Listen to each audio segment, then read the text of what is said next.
MAT1033, final exam review number 66. We are to simplify this expression. Looks like we're going to have to remember our exponent rules. 3x squared, y to the negative 3 raised to the negative 2 over x to the third, y to the negative 5. Okay, first, this is a product. Remember what I told you. Go ahead and show this as a product, and that 3 has a factor of 1, so that when you use the appropriate rules and clear the parentheses, that you raise each one of these factors to the negative 2.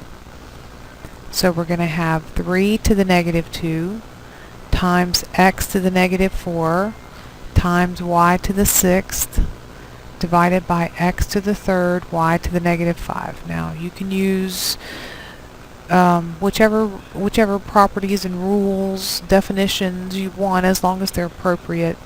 I think what I'll do is I will use the property that we have that allows us to shift a power in a fraction based on a negative exponent. So what I'm going to do is I'm going to bring 3 squared to the bottom, 3 squared, okay, and then I'm going to bring x to the 4th down to the bottom, and then y to the 5th up top.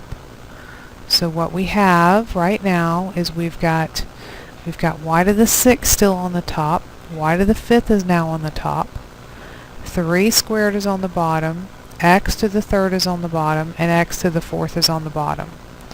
Using our product rule, since this is a product of like base powers, we add the exponents. That's y to the 11th, 3 squared is 9, and a product again here, so x to the third times x to the 4th would be x to the 7th, adding the exponents. That is the simplest form of the expression we started with. MAT1033 final exam review question number 67. You're to simplify the expression 8x to the negative 1/2 divided by x to the 3/4, and that quantity is raised to the 2/3. And again, I would recommend, as I did in class, show yourself by putting a dot that that's multiplication and that the exponent of 8 is 1, so that you recognize the fact that x here on the top is the only part of the numerator raised to the negative 1/2. Then we're going to use our rules for exponents, and we are going to raise each factor in the numerator and denominator to the power of 2/3. So we've got 8 to the 1 times 2/3, which is 2/3, times x, negative 1/2 to the 2/3, you multiply the two exponents, so we have negative 2 over 6, which will reduce, but we'll do something with that in a minute. And we're going to divide that by, see if I can get a little bit straighter line here. We're going to divide, well, okay. Then we're going to divide that by, now x to the 3/4 is also being raised to the 2/3 to the quotient rule. We're going to raise the power to the power and multiply using the power rule. So that's going to be x to the 3/4 times 2/3 is 3 times 2 is 6, 4 times 3 is 12. So that's 6/12, and I know that also will reduce, but we'll deal with that in a minute. Okay, now since we have a product here and this is a quotient, we can use the quotient rule, and we can simplify by subtracting the exponents. So we've got negative 2/6 minus 6 over 12.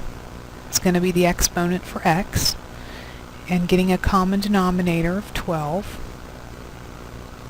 We're going to have times 2 here, so that's negative 4, that's already 12, minus 6.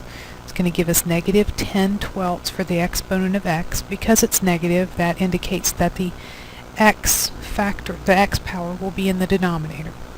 So right now we've got 8 to the 2/3, and then x to the 10/12 in the denominator, and that fraction there will reduce.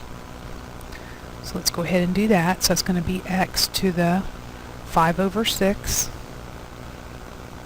And then we have to look up here. The number base 8 raised to the 2/3 actually indicates we're taking the cubed root. So that's the cubed root of 8 raised to the 2nd power.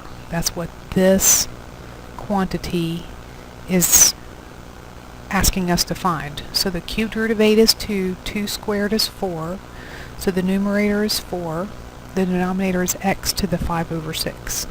Simplest